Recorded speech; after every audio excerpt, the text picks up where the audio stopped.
Hello students, हमने last week में marginal costing जो हमारे बीबीए सेमेस्टर 1 कॉस्ट अकाउंटिंग के सिलेबस का 4th यूनिट था, इसको हमने कंप्लीट किया। मान लीजिए अगर किसी के लेक्चर्स देखने के बाकी है तो डोंट वरी, हम सिलेबस ये और 2 बार पूरा पढ़ाने वाले हैं, तो आपका कुछ भी नुकसान हुआ है ऐसा मत सोचिए। हम इस वीक से, इस वीडियो लेक्चर से यूनिट 1 जो आपके सिलेबस का यूनिट 1 है उससे स्टार्ट करने जा रहे हैं। यूनिट 1 में हमारे सामने 2 टॉपिक्स हैं। सबसे पहले हमारे सिलेबस में पहला जो टॉपिक है यूनिट 1 में वो है unit and output costing. Unit and output costing, ये हमारे यूनिट 1 के सिलेबस का पहला टॉपिक है। ठीक है, इसके अलावा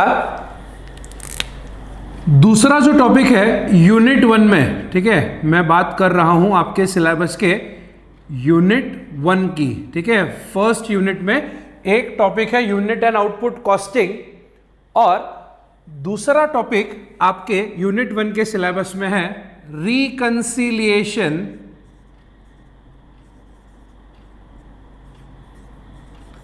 of profits. Reconciliation of profits as per cost book and profits as per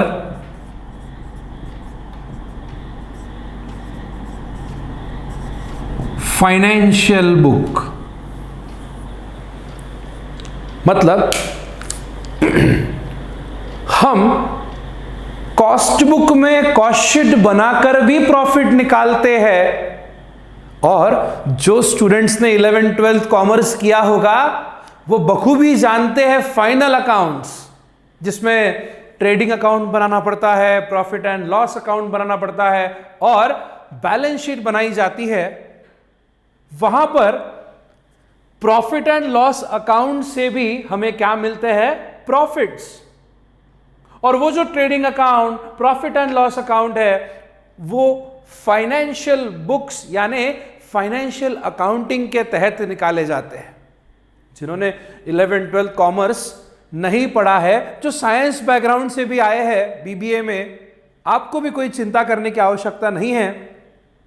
मैं तो सिर्फ मतलब समझा रहा था कि अकाउंटिंग की 2 अलग अलग, वैसे तो 3 अलग अलग ब्रांचेस है, लेकिन अभी फिलहाल हम बात कर रहे हैं cost accounting and financial accounting. ये दोनों भी जो अलग अलग तरीके हैं, अकाउंटिंग की 2 अलग अलग मेथडोलॉजीज है, इनके तहत financial books and cost book दोनों अपने अपने तरीके से क्या कैलकुलेट करते हैं? प्रॉफिट्स।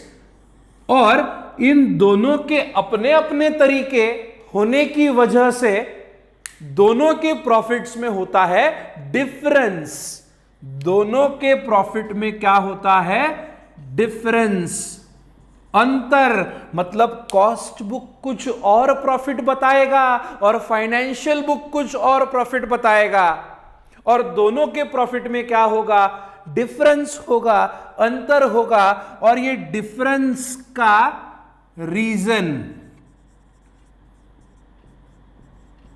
रीजंस फॉर डिफरेंस को कहते हैं रिकंसिलिएशन। समझ में आ रहा है क्या मैं क्या कह रहा हूं? रिकंसिलिएशन यानी क्या? तो दोनों बुक्स या दोनों अकाउंटिंग में प्रॉफिट निकाला जाएगा और दोनों प्रॉफिट में होगा अंतर, डिफरेंस। दोनों प्रॉफिट में अंतर या डिफरेंस क्यों होगा? भाई दोनों अलग अलग मेथड्स है अकाउंटिंग की, दोनों के अपनी कुछ मेथडोलॉजी है, दोनों के अपने कुछ तरीके हैं।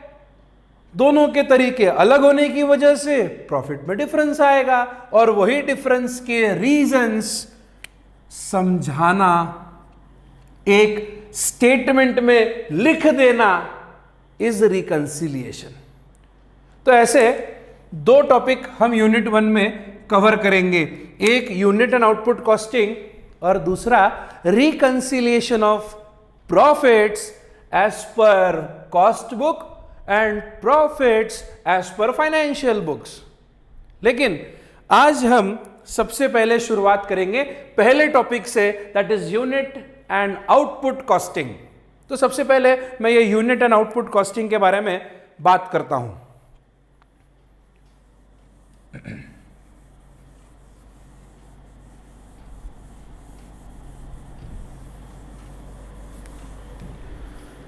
What is unit and output costing?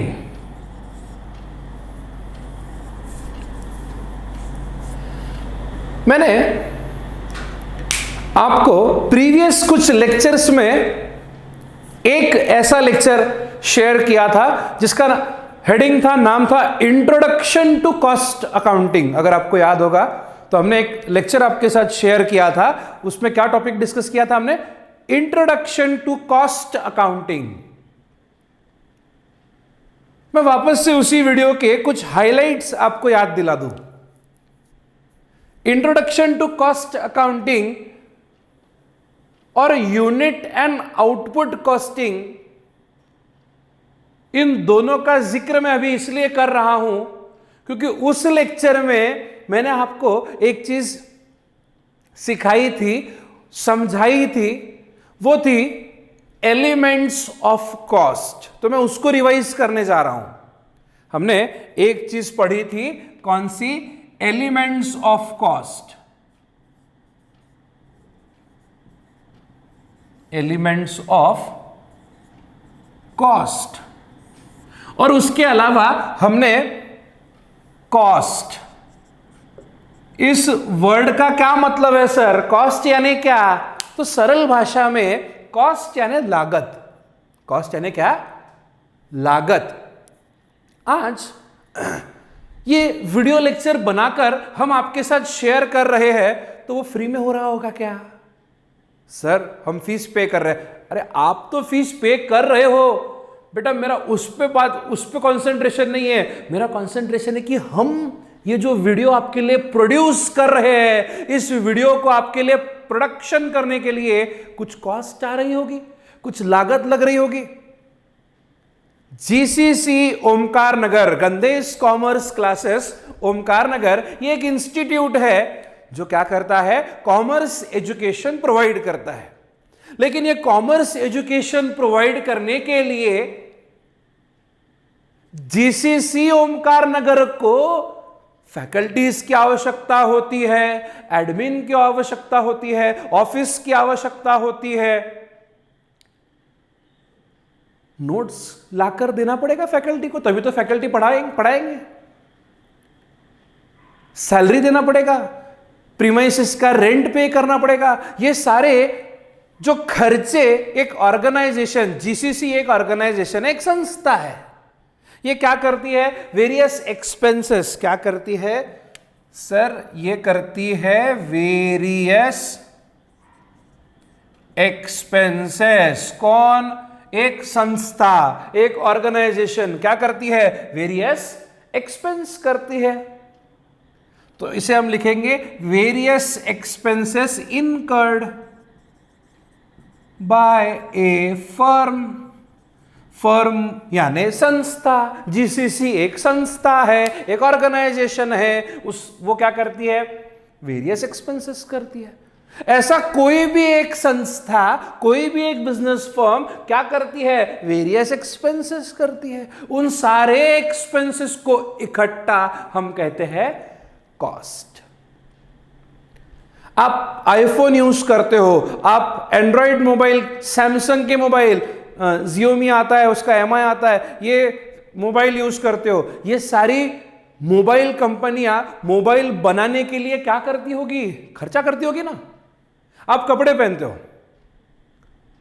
Louis Philippi का आपने शर्ट पहना, तो वो लुइस फिलिपी वाला, पीटर इंग्लैंड वाला, कैमरिज वाला, जो भी ब्रांड XYZ, आप शर्ट उनसे खरीदते हो, लेकिन उन्हें, उन कंपनियों को क्या करना पड़ता होगा? वो शर्ट बनाना पड़ता होगा, प्रोडक्शन करना पड़ता होगा। वो कंपनियां वो शर्ट प्रोड्यूस करने के लिए क्या करती है? कपड़ा खरीद के लाती है। बहुत सारे टेलर्स को अपने पास काम करने के लिए रखते हैं। टेलर, दर्जी जो कपड़े सिलता है, पैकिंग पे खर्चा करती है ना। शर्ट बन गया, पर शर्ट को अच्छे से एक बॉक्स में पैक करके आपको वो बेचते हैं। ट्रांसपोर्टेशन के लिए खर्च करती है, ऑफिस मेंटेन करती है, उन कंपनियों के अकाउंटेंट्स होते हैं, सेल्समैन होता है, वेरियस एक्सपेंसेस होते हैं। समझ में आ रहा है मैं क्या कह रहा हूं? वेरियस क्या होते हैं? एक्सपेंस होते हैं। वो बिजनेस फर्म क्या करती है? खर्चा करती है। उन सारे खर्चों को इकट्ठा हम कहते हैं कॉस्ट। फिर sir unit and output costing. Cost के आगे का लेवल कॉस्टिंग मतलब क्या? तो एक सब्जेक्ट जो आपको कॉस्ट कैसे निकालते हैं उसकी तकनीक सिखाएगा। कॉस्टिंग यानी टेक्निक। कॉस्टिंग यानी क्या? टेक्निक। किस चीज की टेक्निक? कॉस्ट कैसे आई, लागत कितनी है, इसे फाइंड आउट करने की तकनीक को हम कहते हैं कॉस्टिंग। पर sir unit and output costing मतलब ये कौन सी तकनीक है? तो पूरे मैन्युफैक्चरिंग प्रोडक्शन को हम कहते हैं आउटपुट। आउटपुट यानी क्या? मैन्युफैक्चरिंग प्रोडक्शन आउटपुट है ना, प्रोडक्शन। अभी जैसे कोविड-19 में सैनिटाइजर्स बनाने वाली बहुत सारी फर्म्स मार्केट में आई। वो सिर्फ आपके मोहल्ले के लिए ही सैनिटाइजर बना रही होगी क्या कि 5 लीटर के 2 डब्बे बनाए? क्यों? तो शर्मा अंकल ने ऑर्डर दिया था। ऐसा होता है क्या? नहीं ना। जो कंपनी प्रोडक्शन करती है वो बल्क में प्रोड्यूस करती है। बल्क में प्रोड्यूस करती है मतलब क्या? बहुत सारे यूनिट्स प्रोड्यूस करती है। तो एक कंपनी जितने कितने भी यूनिट्स प्रोड्यूस करेगी उस प्रोडक्शन को कहते हैं आउटपुट। उस आउटपुट की लागत से एक यूनिट या जितने चाहो उतने यूनिट्स को कितनी लागत लगेगी उसे फाइंड आउट करने की तकनीक को हम कहते हैं unit and output costing. Unit and output costing production पूरा बल्क में। अब जैसे फॉर एग्जांपल हमें फैंस बनाने का ऑर्डर मिला। इमेजिन कीजिए कि हम कोई उषा कंपनी है, कोई हैवेल्स कंपनी है, कोई एंकर कंपनी है जो पंखे बनाती है। इमेजिन कीजिए आपका एक बिजनेस है जो क्या करता है? पंखे बनाता है, फैंस बनाता है। और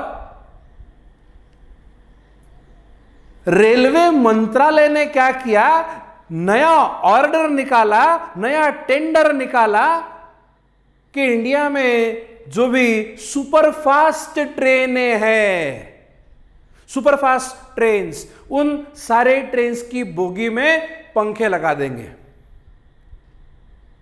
तो उन्हें कुछ 1 लाख पंखों की आवश्यकता है। ठीक है। मंत्रालय ने फॉर एग्जांपल रेलवे में क्या किया? ट्रेन में क्या किया? फैंस लगाने का अभियान शुरू किया और उन्हें 1 लाख पंखों की आवश्यकता है। और हम कौन हैं? हम वो पंखा बनाने वाली कंपनी है। इमेजिन करो हम उषा कंपनी है, हम कोई हैवेल्स कंपनी, कोई भी एक कंपनी, पोलस्टार कंपनी है जो हम क्या करते हैं? फैंस बनाते हैं। अब हम फैंस बनाते हैं तो हम तो लाखों फैंस बनाते होंगे साल भर में, लेकिन ऑर्डर तो सिर्फ 1 ही लाख पंखों का है। बराबर है? अब मान लीजिए कि आप साल भर में 10 लाख पंखे बनाते हैं, तो 10 लाख पंखे ये आपका हो गया आउटपुट यानी प्रोडक्शन। फिर वो 10 लाख पंखे बनाने के लिए जो लागत आएगी, जो कॉस्ट आएगी, उसका बेस लेकर हम 1 लाख पंखों की लागत निकालेंगे। बराबर है? 10 लाख पंखे आप बनाते हो, बराबर? तो 10 लाख पंखे बनाने के लिए जो लागत आई उसको बेस रखकर आप क्या करोगे? 1 लाख पंखों की लागत निकालोगे। जब 1 लाख पंखों की लागत मालूम पड़ेगी तो उसके ऊपर प्रॉफिट लगाकर कोटेशन देंगे, टेंडर को सबमिट करेंगे, रेलवे मंत्रालय को बताएंगे कि भाई तुमको जो 1 लाख पंखे चाहिए है, तुम्हारा जो 1 लाख पंखों का ऑर्डर है उसे मैं इतने इतने रुपए में एग्जीक्यूट कर सकता हूं। किसकी मदद से? यूनिट एंड आउटपुट कॉस्टिंग की मदद से। समझ में आ रहा है क्या टॉपिक क्या है? या यूनिट एंड आउटपुट कॉस्टिंग में हम कॉस्ट के एलिमेंट्स को रिवाइज करने के बाद सीखेंगे 2 चीजें। पहला, preparation of cost sheet, and दूसरा preparation of tender sheet.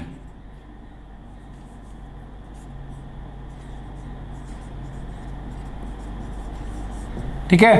Cost sheet को ही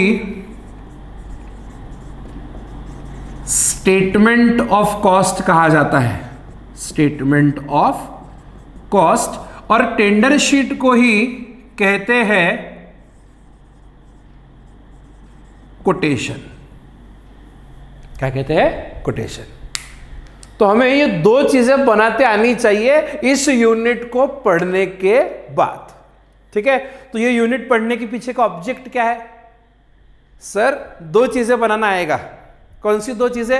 एक कॉस्ट शीट यानी स्टेटमेंट ऑफ कॉस्ट, और दूसरा टेंडर शीट यानी कोटेशन। टेंडर शीट यानी कोटेशन। कोटेशन का मतलब तो आप जानते हो, आप गाड़ी खरीदने जाते हो, है ना, बजाज की पल्सर, तो बजाज अरुण बजाज पाटनी के शोरूम में जाके आप बैठे तो आपको पूरी राम कथा बताते बैठता है क्या कि हम वो बजाज कंपनी के जो मालक है वो वर्धा में पैदा हुए थे, फिर उन्होंने फैक्ट्री लगाई, फिर वो साल भर में इतना प्रोडक्शन करते हैं, फिर हमको तो इतना खर्चा आता है बजाज की गाड़ी बनाने के लिए पल्सर, तो हम आपको इतने इतने की गाड़ी बेचेंगे। इतनी राम कथा नहीं बताते, वो शॉर्ट में समझाते हैं कि एक बजाज पल्सर आपको कितने की पड़ेगी। एक Bajaj Pulsar, that is unit, है ना। पूरे आउटपुट की कहानी वो कैलकुलेट करते हैं, लेकिन वो पूरे आउटपुट की कहानी के ऊपर से वो आपको एक यूनिट की क्या बताते हैं? कॉस्ट बताते हैं। पॉइंट समझ में आ रहा है? तो ये कॉस्ट शीट और टेंडर शीट बनाना हम सीखेंगे, लेकिन उसके पहले एलिमेंट्स ऑफ कॉस्ट को रिवाइज करना जरूरी है। एलिमेंट्स ऑफ कॉस्ट मतलब लागत, कॉस्ट के क्या क्या एलिमेंट्स है, कहां से ये कॉस्ट आएगी। तो खर्चा होगा सबसे पहले मटेरियल पर। सबसे पहले खर्चा होगा किस चीज पर? मटेरियल पर। फिर खर्चा होगा लेबर पर। फिर खर्चा होगा लेबर पर, और फिर बचे हुए अदर एक्सपेंसेस।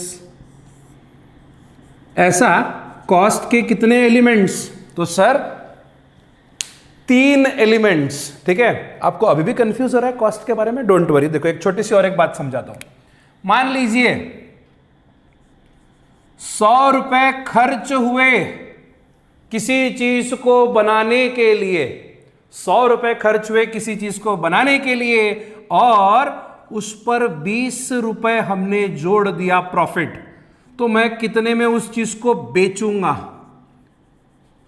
120 रुपए में। ये 120 रुपए मेरी क्या रहेगी? सेलिंग प्राइस रहेगी ना, बराबर है। 120 रुपए क्या रहेगी?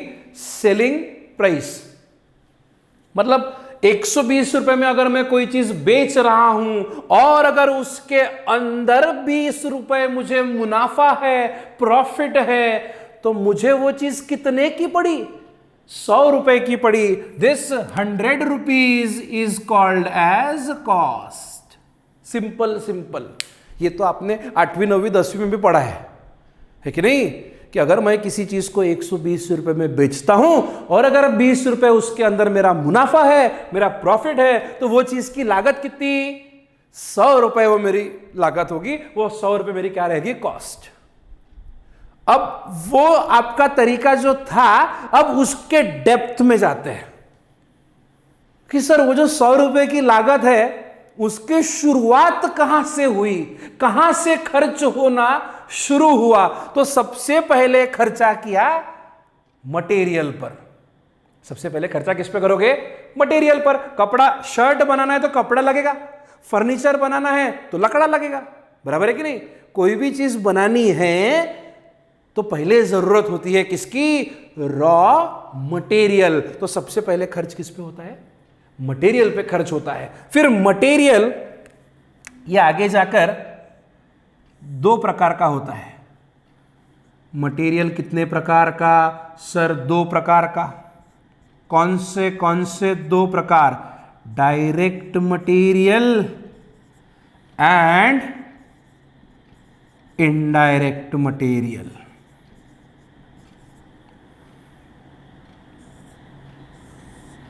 मटेरियल कितने प्रकार का?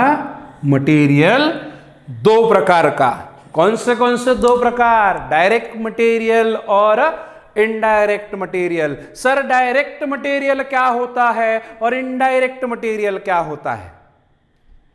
डायरेक्ट मटेरियल ये वो मटेरियल होता है जिसको आप फिनिश्ड प्रोडक्ट में आपकी आंखों से देख सकते हो और ऑब्जर्व भी कर सकते हो, प्लस आप अंदाजा लगा सकते हो कि वो चीज की कॉस्ट क्या होगी।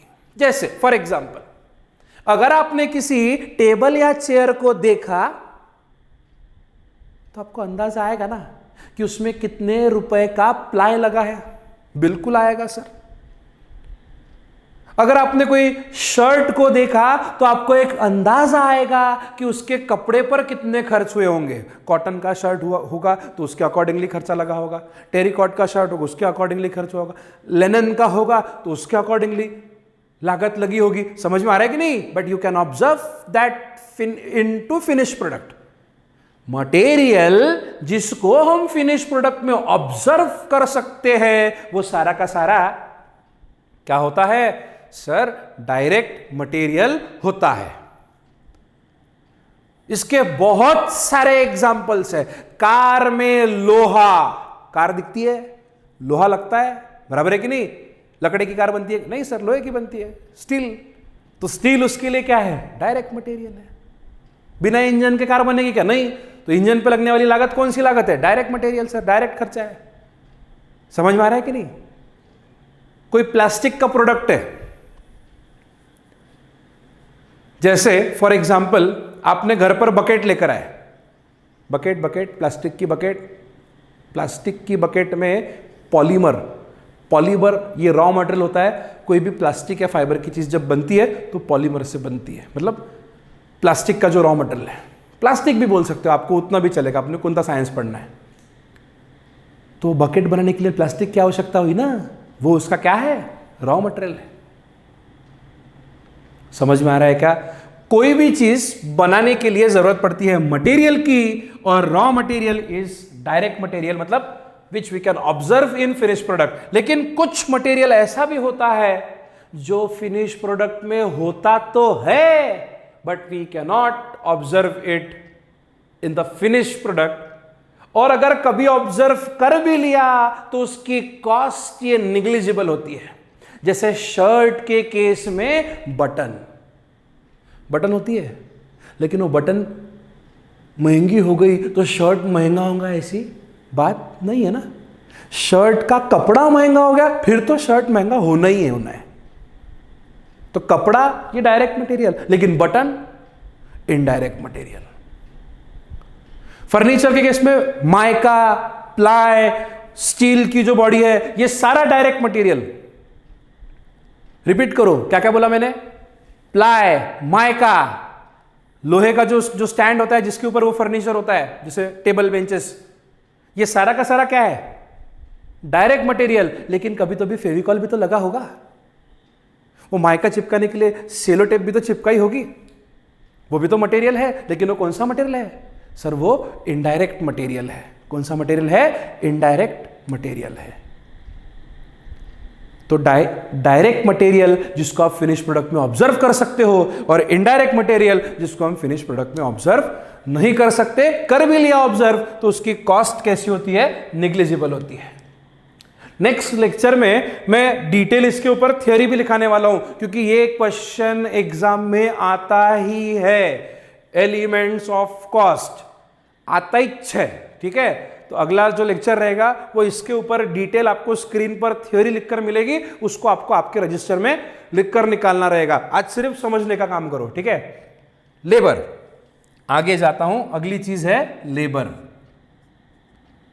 लेबर भी दो प्रकार का, एक डायरेक्ट लेबर और एक इनडायरेक्ट लेबर।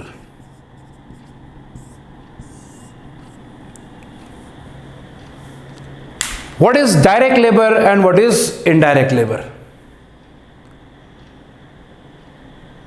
Students, जिस लेबर को, लेबर मतलब वर्कर को, आप डायरेक्टली मटेरियल पर काम करते हुए ऑब्जर्व करोगे, उस लेबर को कह देना डायरेक्ट लेबर। जिस किसी भी लेबर वर्कर को डायरेक्टली मटेरियल पर काम करते हुए देखेंगे, उस लेबर, उस वर्कर को क्या कहेंगे? डायरेक्ट लेबर कहेंगे। आज ये वीडियो जो प्रोड्यूस हो रहा है, तो इस वीडियो में आपको मैं दिख रहा हूं, मैं इस वीडियो को प्रोड्यूस कर रहा हूं, आपको पढ़ा रहा हूं, लेकिन ये तो आपको पर्दे के सामने की चीज दिख रही है, लेकिन पर्दे के पीछे वहां आनंद भैया है, पीछे कैमरे के पीछे देख रहे हैं, वो कैमरा कंट्रोल कर रहे हैं।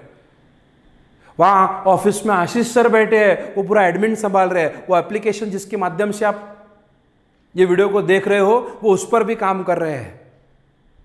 वो भी तो लेबर है, मैं भी तो लेबर हूं, लेकिन मैं कौन सा लेबर हूं? सर आप डायरेक्ट लेबर हो, आप डायरेक्टली प्रोडक्ट पर काम कर रहे हो। बाकी सब भी काम कर रहे हैं, लेकिन वो इनडायरेक्टली काम कर रहे हैं। फर्नीचर के केस में कारपेंटर होता है, वो भी लेबर है, और अगर कोई एम्प्लॉय है जो ऑफिस संभालता है, वो भी लेबर है। पर कारपेंटर ये डायरेक्ट लेबर है, ऑफिस में काम जो कर रहा है वो इनडायरेक्ट लेबर है। समझ में आ रहा है कि नहीं? कपड़े के केस में टेलर, दर्जी, ये डायरेक्ट लेबर है, पर अगर उसको बेचने के लिए कोई सेल्समैन है, सेल्स गर्ल है, तो वो इनडायरेक्ट लेबर है। तो लेबर भी दो प्रकार के, डायरेक्ट और इनडायरेक्ट। और वैसा ही अदर एक्सपेंसेस, ये भी दो प्रकार के, direct and indirect. Direct expenses and indirect expenses. अब डायरेक्ट एक्सपेंसेस और इनडायरेक्ट एक्सपेंसेस, इसके बारे में एक चीज, जितने भी ये इनडायरेक्ट मटेरियल, इनडायरेक्ट लेबर और इनडायरेक्ट एक्सपेंसेस है, इन सब को मिलकर हम कहेंगे ओवरहेड्स। ओवरहेड्स यानी इनडायरेक्ट एक्सपेंसेस। इन सबको हम क्या कहेंगे? ओवरहेड्स। ओवरहेड्स यानी इनडायरेक्ट एक्सपेंसेस। लेकिन ये जितने भी डायरेक्ट वाली चीजें हैं, मतलब डायरेक्ट मटेरियल,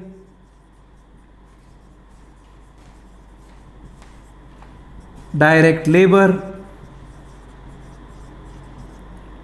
और डायरेक्ट एक्सपेंसेस, ये जो भी डायरेक्ट है, इन सब को इकट्ठा कर लो, इन सब की क्या कर लो, टोटल कर लो, तब जो कॉस्ट आएगी, ये खर्चे है ना, मटेरियल पे जो खर्चा हुआ डायरेक्ट मटेरियल पे खर्चा हुआ, लेबर पे खर्चा हुआ डायरेक्ट लेबर पे खर्चा हुआ, डायरेक्ट एक्सपेंसेस हुए, तो ये सारे खर्चे मिलकर क्या बनेगी, कॉस्ट। और इस कॉस्ट को कहते हैं प्राइम कॉस्ट। क्या कहते हैं, प्राइम कॉस्ट। सारे direct material, direct labour, direct expenses को इकट्ठा हम क्या कहेंगे, प्राइम कॉस्ट। ठीक है। और इस प्राइम कॉस्ट के आगे ऐड करते हैं सारे ओवरहेड्स, इनडायरेक्ट एक्सपेंसेस, जिसमें ये जो ओवरहेड्स है, ये जो ओवरहेड्स है ये आते हैं सबसे पहले फैक्ट्री से। फैक्ट्री में होने वाले इनडायरेक्ट एक्सपेंसेस यानी फैक्ट्री ओवरहेड्स। ऑफिस में कुछ इनडायरेक्ट एक्सपेंस होते हैं या एडमिन में, वो आपके ऑफिस एडमिन ओवरहेड्स। और तीसरा